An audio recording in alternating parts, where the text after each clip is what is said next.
Hi, everyone. Welcome back to my very special pop star series where I'm interviewing pop stars in my orbit. We have a very special guest today, also a Calgary native. So it's me, Tate McRae, Kaisa, and my guest, Reid Zakos. Zakos.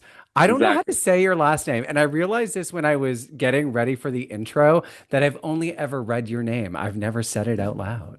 Well, you just said it right, Zakos. It's That's right, perfect. baby. How are you?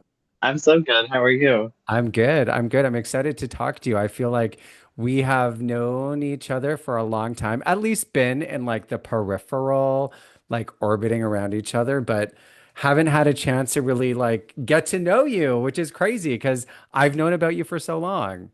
Yeah, same. I remember it was probably like 2009 or 10, and a lot of friends were like, "Oh my God, this guy Peter Breeze, you guys are so similar. You should listen to his music." And I felt like there's a lot of parallels between us. But I always sort of like looked up to you and Oh. loved what you were doing and thought I want to do that too. Oh, So good. Well, now you yeah. are doing it. Yeah. I remember performing in Calgary on Stephen Ave. I don't remember what venue that's called. Flame Central, it was called, I think, at the time. But I Hmm. I remember meeting you outside and similar. I remember people telling me about you, both blonde, both gay, both from Calgary doing pop music. I mean, the bar was low back then for like, you guys are the same because I mean, like we both do pop music. We're both gay, but there was also a time when like what's his name? Ariana Grande's brother, Frankie, was on Yeah. Big Brother and everyone was like, "Oh my God, Peter, you're just like Frankie." I'm like, "No, bitch, we're just gay. That's it." Yeah. And like the blonde hair, I mean, of course people are gonna compare you. I mean, they did it with Brittany and Christina, and they're Honey, still doing honey. Okay, it. wait. Do you think you would be Brittany or Christina out of the two of us? I don't know. I honestly don't know. Yeah, you have to say Christina because I'm a Britney fan and I'll just end the interview right here. Well, what's funny is I started as like a Christina fan back when they like first came out. And then years later, like when I got to high school, I was all about Britney. Yeah. So I've oscillated from Christina to Britney and back again. You know what? I was always Britney first, but I remember when Dirty came out, I was like, this is so edgy and this is so sexy. I could not believe that one, she had like white and black hair. That was like edgy enough. And then she was in the chaps and she was singing Dirty. Like you compare that to music videos now, it's very tame. But when she came out with that album, Britney, by comparison, was pretty vanilla, even though I still stand Britney. You know what I mean? Do you remember when Dirty came out? Yeah. And for, people were saying Britney was too racy, but then Christina came out with Dirty and they were like, oh, Britney's a sweetheart. Britney's an angel. Yeah, it's crazy to think that like showing your midriff at that point was like considered racy. And now we have like, I don't know, Megan the Stallion fucking doing the damn thing on TV. So anyway, pop culture evolves. Yeah. I want to hear about your journey with music because like I said, you and I both found out about each other back in the day. We were both doing music. People compared us to each other. But when did you really get into officially pursuing pop music and making that a real thing? Yeah, well, I grew up in a musical family. My dad was a piano player, and um, I sort of caught the performance bug early, and I just sort of always wanted to perform and be the center of attention and dance. So music was always around, but I started writing songs when I was like 11 because I wanted to be Gwen Stefani when I grew up and just started writing lyrics and doodling in class, all these fake track lists for all the albums Oh I my was going to God, release one yes. day. Same. And and I started taking voice lessons around the same time. My singing teacher was actually a country singer, but she did enough like rock and pop that it was a good fit. And she always sort of encouraged me to be myself. And um, she was a really great mentor. But I started writing songs. I started learning how to record and produce. But I didn't officially release any music until 2018. I Oh, kind of had wow. like a YouTube channel for a while, Hmm. I was trying to do that, and I would make songs in GarageBand and put them up on SoundCloud, Yeah, and just I was fame whoring myself honey. every chance I got. Yes. I mean, you're preaching to the choir. That's my thing. Okay, so you were into Gwen Stefani. That was your queen. That was like when you look at pop culture back then, she was the one you gravitated towards and kind of want to emulate. She was, yeah, she just was so like confident in being unique and confident in Hmm. like being herself, and the fashion was like out of this world. I mean, now it looks Basic. yeah, Yeah. fashion has changed a lot, and but at the time she was like the only one like taking risks, and That's true. yeah, and like really sort of curving her own path. And Yeah. I love the platinum blonde hair, Uh, and I just loved her tone and all of her lyrics, and all of her songs are so catchy. And I remember when What You Waiting For came out, I lost it. It was like my Oh favorite my God, song. that song. That song kind of blew my mind. I remember being so shocked that Gwen Stefani could go from No Doubt to that kind of pop music. And at the Yeah. time, that song was very different than what was playing at the clubs. I actually performed that song in drag because for 5 minutes at Detours. Did you ever go to Detours? You might be too young for that. It was a gay bar No, in I didn't. Calgary. Okay, it was around before there was like Detours and Boys Town before Twisted was open. And Hmm. I was going to drag shows and they were all doing like Liza Minnelli, fucking Barbara Streisand. I'm like, this is so boring. So I did a few shows. I did like Britney, Madonna, and that song. And that song was just like when it came on the dance floor, I mean, it's insane. And even when that song comes on shuffle, I'm like, this is such a banger. It was so unique and was such a departure from what she had done with No Doubt. It was really, really impressive. Yeah, yeah, for sure. I loved it. Still love it. Yeah, it's such a good song. I Gwen Stefani doesn't come up often for like young gay guys who are looking in pop culture. Like we tend to, I mean, the people that I know, I can't speak for every friggin' twink in the world. It's like the super pop girls. But now that Yeah. I am like putting those dots together, you have a unique voice, you have a unique style of like approaching the music. So that does make sense that she would resonate with you. Yeah, thank you. And I always sort of liked that she was still super down to earth, but Hmm. she wasn't afraid to like turn it on when she needed to turn it on. And Yeah. she lives like a private enough life, but she likes being in the spotlight when she likes being in the Honey. spotlight. And I Yes. thought, there's these extremes of people, like especially Britney in 2007 with Blackout, like poor girl, like the world owes her so much. But Yeah. there's just sort of these extremes, and Gwen sort of was able to navigate, being top of the charts, being number one, but also sort of slipping away when she wanted to slip away. And, Yeah. What do you think of her like transitioning to American Idol or The Voice, whatever she was on, and doing a country album? Or no, first it was the Christmas album, and I'm like, Gwen Stefani's doing a damn Christmas album. That also felt a little weird. She also was singing about God. I don't know if she's a Christian, but I remember listening to the Christmas album. Love some of those songs. But how did you feel about like No Doubt, Popstar, and then I feel like now she's not pandering, but has become the darling of like middle America, more safe and palatable. What do you think about that? I think it's interesting. I still love everything she does because Yeah. I'm such a huge fan. But for a minute, I miss the Love Angel Music, Baby, Sweet Escape, Oh, like that song pop. too, Sweet Escape. Oh my God. I know, like the Yeah. early 2000s solo Gwen is always gonna be my favorite. Yeah. But her country album, I mean, yeah, sure, the production is country, but the songs are still very songs she would write, Yeah. even if she was making a pop album, all the same lyrics, all the same subject matter. It's just sort of put through like a country light Yeah. pop funnel. So I mean, if she appeals to more people, that's good for her. Yeah. And she seems really happy and super in love. So Mhm. I mean, obviously that has a lot to do with it. Yeah. I don't think she would be down that route had she not met Blake.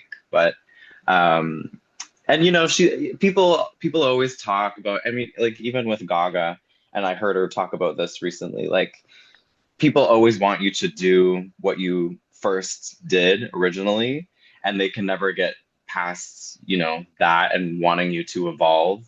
And, Gwen, I don't think she'll go back to the 2003, 2004 sound, which was, at the time her trying to sound 80s, but in Yeah. 2003, 2004. So, um, yeah, I don't think she's going to go back to that sound, but I hope she evolves somewhat back to pop. Yeah.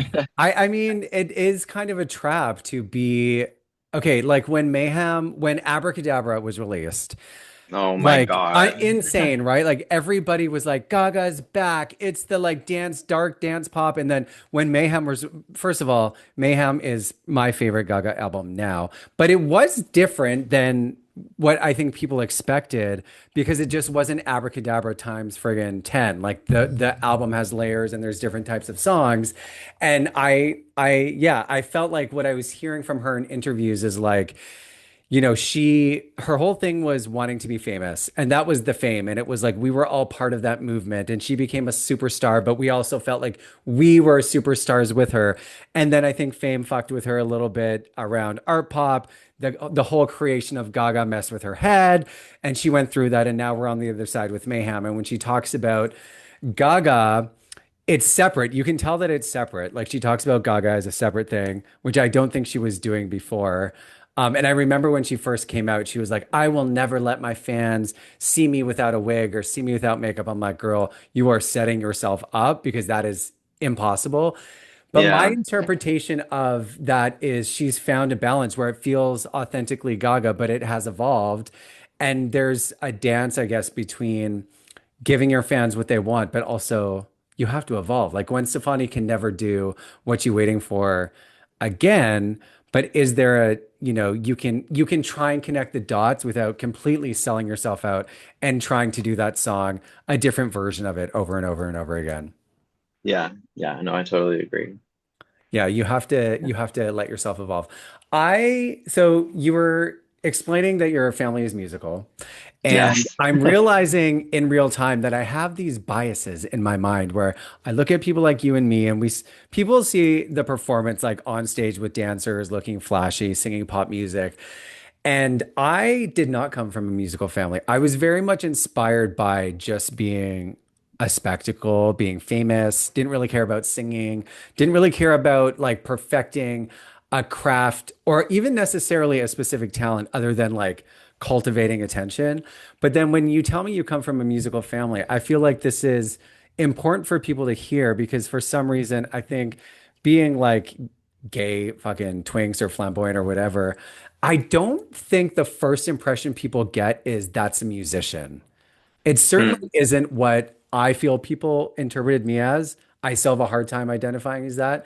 But when you think about yourself and about your art and about your performance, in your mind, are you a musician? Are you a performer? Are you a pop star? Like, how do you internally identify that? I feel like all of them resonate on some level, to be honest with you. Musician, yes, in the sense that I'm a songwriter, but musicians feels like, I would have to play a bunch of instruments, or I would, be a virtuoso of some kind of, like, a piano player, a guitar player. I'm not that. Yeah, I've taken piano lessons, I've taken guitar lessons, but I never really stuck with it. I wanted to be a performer same. more than I wanted to be a musician, but I know enough to play chords, write songs, start songs, produce songs. So I think I resonate more with. I've always loved the word pop star. Like Yeah. yeah, I've always resonated with that first. And I remember in kindergarten they asked everyone what they wanted to be when they grew up, and my answer was Posh Spice. Honey. So, so I mean, I wanted to be a pop star. That was always the dream. And I did dance and I did theater. After I graduated high school, I did like a acting and theater program, tried musical theater for a minute. Um, and acting was it's a different skill than performing. Yeah. And it was hard for me to sort of not be the performer and sort of listen and be more vulnerable and being a pop star, you sort of have this superpower, this bulletproof vest that I mean, it feels authentic to you, but to other people, it can feel inauthentic. Hmm. And so it's harder to become an actor for some people. For me, it was. I went to film school, so I wanted to be Ginger Spice. So just for the people who think we're exactly the same, we're not. Um, and my hesitation was always like, I can't sing. I can sing like anybody on the planet can sing, but I knew that I could not make a career out of impressing people with my voice. I like performing is different, conceptual is different. So I always actually was like, I need to be a movie star. When I went to film school in Vancouver, this is like 2007, 8, the feedback I often got was like, you have to, one, learn how to play straight. And two, this whole, at the time, I was like, I'm Peter fucking Breeze. Peter Breeze is my real name, but I was very much pushing that image that I wanted to get out there. And they were like, exactly what you said, Reid. The feedback is you can't, that isn't compatible with being an actor. It is if you're already a movie star, like Yeah. Julia Roberts is Julia Roberts and everything. But that resonates with me. When I realized that people could produce their own songs, and I met Max and I met Jeff and I started making music, that definitely felt more natural. But you're right, there maybe now it would be different for boys like you growing up, boys like us in pop culture. Like there's more roles. But yeah, I hear what you're saying. It's Hmm. easier to be over the top than it is to be like a vulnerable actor, even though we should be able to do the same thing. That should be the Yeah. Yeah. And it was just sort of always you're this, so you can't be that. And um and that, made me rebel against it a little bit and just want to be even more myself and want to go for me being a pop star. And people always encourage me to do drag as well. And yeah. a lot of my friends were drag queens as well. And I choreographed for a bunch of them and backup dance for a bunch of them. And everyone was like, "Oh my God, you would be such a sickening drag queen." But it just never felt like, I don't know, just I always felt like what I was enough as Yeah. myself. Wow. And trust me, I've gone out in drag, I've done the cross dressing, and it's a good time. But I've never performed. I've never performed as a drag queen, but I'm sure one day I will. Not as a serious career, but as, something fun. But um, that was when I sort of adopted, like Zakos is actually not my legal last name. Okay. Uh, my real name is Reid Haggis, but Mhm. Zakos was my family's part Greek, and their original last name was Hatzakos. And when I was coming up with sort of what I wanted my stage name to be, I wanted to shorten it a little bit to sort of bring that Greek part of me Yeah. through. And at the time, I was sort of really into art pop and Greek mythology, Ah, and yes. and I had the song called Gladiator, so that's why I sort Yeah. of adopted that name and attaching a different name, even though it's still my name, it kind of created a persona and made me Yeah. feel more more bulletproof in a Yeah. sense. I Yeah, like it. It's snappy. It's thank you. good. To your point about like not doing drag and sort of staying authentic to you, when you look at like Drag Race as a franchise and you see these queens who are drag queens first, but then get on TV and record singles and, have, I guess, commercial success as musicians or pop stars, because they're like us, they identify as pop stars regardless of if they are or not. How do you like do you compare yourself in your mind to other queer artists when it comes to the way they release music or like levels of fame? What goes on in your head when you're looking at pop culture now and seeing, drag queens coming out with music and getting like millions of streams and having these big tours despite not doing what you have done, which is work your way up in the club, make music independently, sort of lay that groundwork.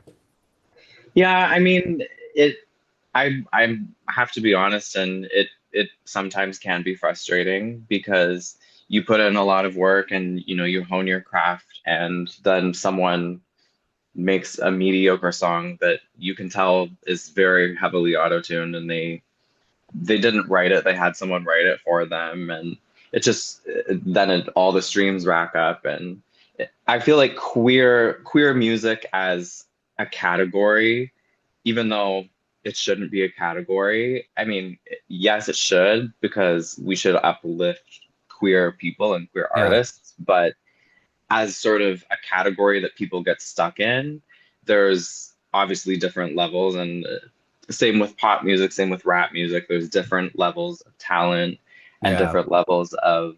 So I just try to not get annoyed by it and just try Yeah. to make music that's true to me. Mhm. And I support all those drag queens because they're great, and Honey. um, they I think they know when they're making a single because they're making a single, or Yeah, agreed. if they actually want to make music. One thing that I've struggled with is, especially back when I was really doing it, was comparing myself to huge pop stars like Lady Gaga, and just feeling so shitty about myself because, I didn't have a label. There wasn't enough people at my shows. I didn't have music videos on TV. Like just a long list of shit I should not have been focused on. How do you stay motivated? Because you've been releasing music for a long time now. I was just listening to Baby It's Raining, right? I Yeah. love it. It's cute. Thank Um, you. how do you stay focused? Like how do you measure success when it comes to your creativity and even responses that you get from social media or from bookings? What goes on in your head when you are thinking about where you're at in your career? If if I feel good about it, and if I get some good feedback about it, then that's enough for me. And social media is a double-edged sword, and there's so many hateful comments that you can Yeah. get just by putting yourself out there. And it was something that sort of I struggled with last year because one of the reels I posted sort of went viral, but for all the wrong reasons, and Oh got no. a whole bunch of negative comments. And it just sort of, I would respond to them because that feeds the algorithm. Yeah. And then after a while, I was like, why am I responding to this? It's just making me feel worse. And like, I know I had a good performance. I know what I put into it. I know what the song I wrote was about. So why do I care what other people think? And it's easier said than done. And something that I always took from RuPaul actually was, what other people think of me isn't my business. Yeah. And again, easier said than done. But Yes. I also like, if I look up to someone and they have constructive criticism or an opinion about something, then I care, because certain people, I care what they think. If it's some rando in a basement with no profile picture, Ugh. they're projecting Honey, how they feel totally. And how you're they out feel there about doing themselves. it.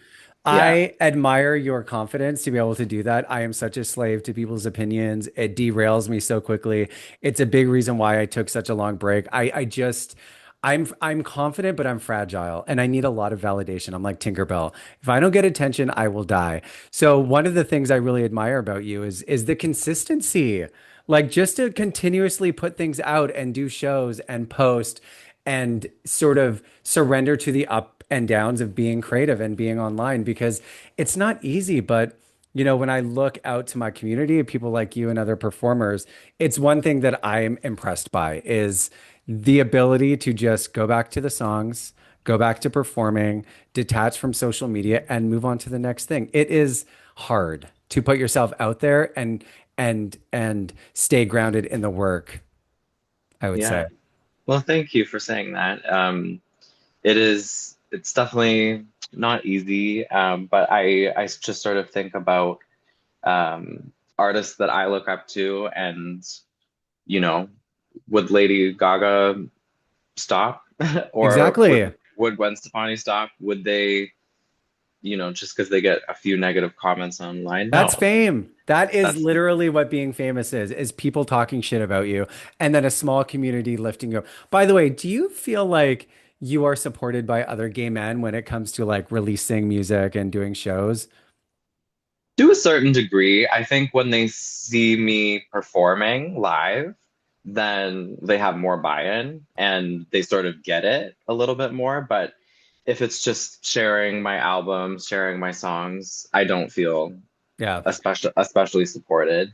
I will say I feel more supported by younger people and Yeah. people that are still sort of navigating their sexual orientation, coming out, figuring out who they are. Mm. People that feel different. I definitely feel most supported by them. Yeah. Um, and I think when like other gay men see me at Pride, they sort of they understand it a little bit more and are Yeah. more willing to support after Once they they see see it in the action. effort. Yeah. Yeah, yeah, Yeah. It's not an automatic undying support because we're gay men. And I no. have found that too. Tell me about your approach to songwriting. Like when you are getting ready to write something, do you like, is it a lyric that comes to you? Is it a concept? Is it a sound? How do you approach songs? Well, everyone is different, but for me, I find a lot of the times I'll have a title. Like I'll sit on a title and Ooh, I'll build around that. Like it depends on who I'm working with too. If it's just me, a lot of times I'll write lyrics or I'll have lyrics, or as I'm walking down the beach or something, I'll think of a verse and I'll just yeah. sort of like say it out loud and like repeat it and like try and rhyme as I'm like walking. Yes. And people like walking by will think, oh, like is this guy talking to himself? No, I'm writing a song.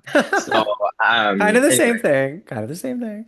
Yeah. yeah. But I love collaborating with people, and I went to a school that's no longer around, but it was a like audio recording school where I did a songwriting and like artist development program, and I got to work with different people and write different songs, and most of them worked on acoustic guitar, and Wow.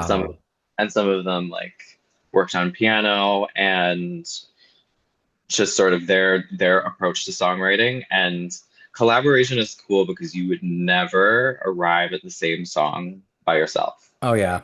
Yeah. And it's sort of like you basically conceive. Like I always think of Gaga and Fernando Garibay when they talk about writing Marry the Night. We conceived. Oh, And totally. Yeah, yeah, yeah. yeah, It's like sometimes an idea for a song or a performance, usually a song, in my experience, it like comes out of nowhere.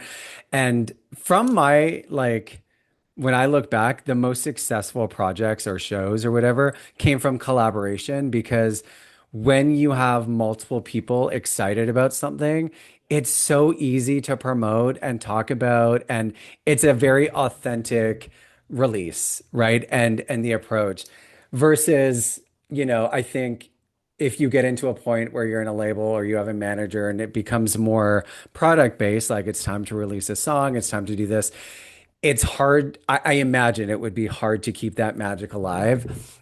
So collaborating is really important. I have collaborated with the same people forever. Like I have a new song coming out, same producer, same video director, because we vibe, right? You go sort of unspoken place of being able to collaborate. But you mentioned you collaborate with lots of different types of people. So who do you collaborate with? What do you look for in a collaborator? Is there like a skill set that you like to lean on for collaborators, like a certain instrument or style?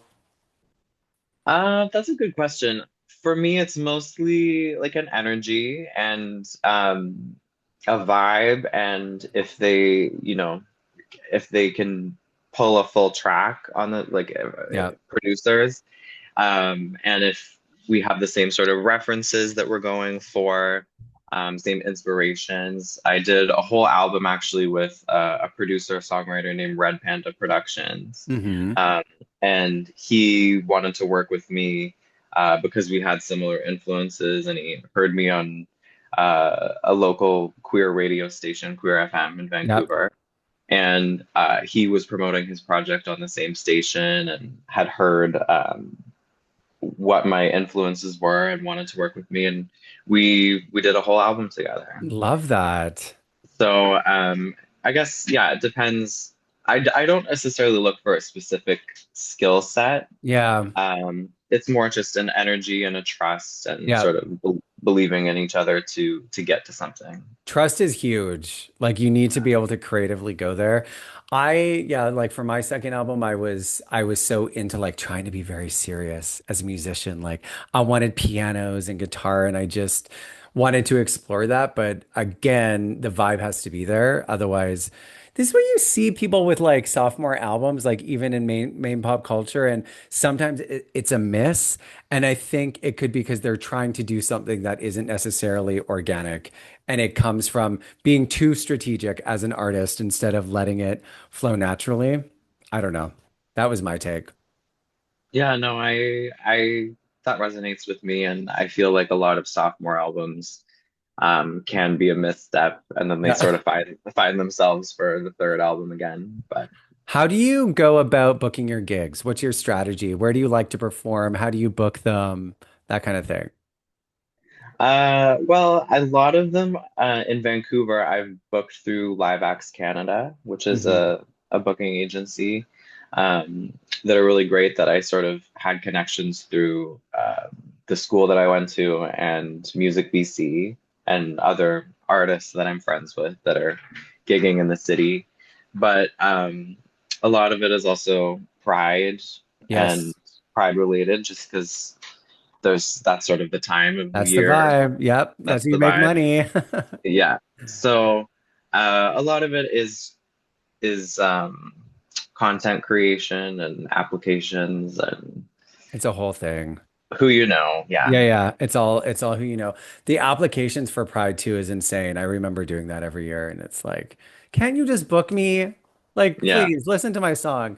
What's the big vi like are you moving towards the ultimate vision? Like, is there something in your mind that you feel like when you do this, you've made it, or you will be creatively fulfilled, something specific or a vision or something like that?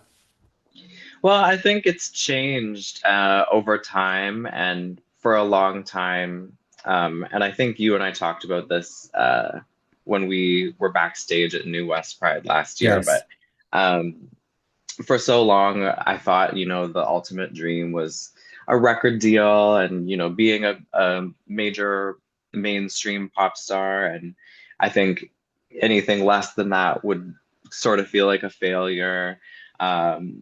But it's changed now. And I think I'm happy that I have creative control. I have the ability to make mistakes, to try and see what sticks, to release a song, and if it doesn't resonate, I can release another song. Totally. And if I want to do an album, an EP, remixes, I have freedom.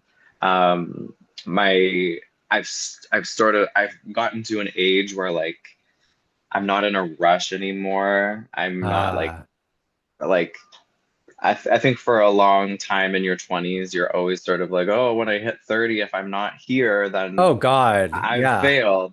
But now that I'm going into my Jesus year, 33 in July, Honey. um, I think now I just sort of, there's less expectations and I just sort of do what I want. And Hell yeah. if I'm happy, and my mental health is good, then that's what's important to me. The evolution of like being so desperate for me, for like fame or like that pinnacle, like getting signed to a record label. It's like it was such a thing, like to be that social media though is like you went viral, you said for all the wrong reasons, but I think we are living in a time where although it is very unpredictable, art and creativity has kind of transcended age, gender, or sexuality because people genuinely online, I believe, are looking for things that make them feel something. Sometimes they want to laugh, sometimes they want to cry, sometimes they want to dance, but you really are able to find that pocket or that path without a major label. The hard thing is, all of the resources are coming directly from you. You don't have that ongoing support. So I'm glad that you found like the other side of that thing. And you, it sounds like as an artist, you're in your zone and you're letting it flow. And by the way, thank you for coming to New West Pride last year, bitch. There was like you, my husband, and my dogs. And I was like, how are you feeling? And it was like crickets. It was a little mortifying, but it was very fun. I hadn't performed in a long time, but I remember seeing you was like looking out and you were at the side. It made me happy to see your blonde little head there. And you killed it. You, Thank you. even though there was at that point in the day, it had trickled off and the vibe wasn't vibing, like you gave it 110% and you looked Thank like you were you. having a great time and I was having fun too. I did. You know what? It's like the biggest fear for I think a lot of performers, at least for me, is like, what if nobody comes? What if nobody likes it? And then that happens and you get on stage. And by the way, I thought that was the best time slot of the day. Like when they told me I was going on right before Devours, I was like, hell yeah, there's going to be like thousands of people. So like walking onto that giant stage and seeing so few people was like, oh my God, what the hell am I going to do? Because the stage is so big. So it was like, even if you go right to the front, people are still like dozens of feet away. And then you like go into the audience and you're pulling them in as hard as you can. But that's a like that I felt in the moment is like this is what my job is, right? Like you're not always going to have a sold out show. And at that time, J Lo had just canceled her tour for like scheduling or whatever they said it was. Yeah, But I whatever think her it was team said. yeah, I think it was low ticket sales, and then you've had Katy Perry do. Listen, I was booking drag queens from Drag Race, not last year, the year before. I saw tours get booked, big artists, nobody shows up. Tours get canceled all the time because people aren't selling tickets. So once I saw like once that curtain was opened and I realized it doesn't matter how famous you are, it doesn't matter how many streams you have, how many followers you have. Sometimes people don't show up and that's just it. It has nothing to do with who you are. But being able to get through the show is important. So you can do that. I can do that, which means we're pop stars. That's it. We did the damn Yeah. thing. Just we have like 1 minute left. If Mm. there is somebody listening to this who's watched you and looks up to you and wants to start on their own path of being a pop star, what would you say? I would say just don't listen to anyone but yourself and um, work hard, practice, hone your craft, and just if it doesn't feel like what you want to do, then don't do it. I love it. Do you Yeah. have any shows coming up anywhere you want to direct the listeners? No shows at the moment, but I do have a new track coming out, June 13th. It's Woo! it's kind of a remix, but I'm not using the word remix in it. I had this song called Extra Extra, but because this one is a remix, I decided to call it Extra Extra Extra. Oh, oh, see what she did So there? yeah, I love it. so it's a new version of the song, um, and for Pride Month. So I hope you guys like it. It's sort of become a fan favorite at shows Love because it. it's an easy callback, extra, extra, read all about it. Uh, Honey, we'll keep our so, ears and eyes open. And thank you so much for being here, Mr. Reid. It's been so nice to get a little bit deeper with you, and we'll have to do it again soon. yeah, we should hang out soon. Yes. Uh, Okay, I'll talk to you soon, babe. Okay, bye. Thank you for Bye. having me.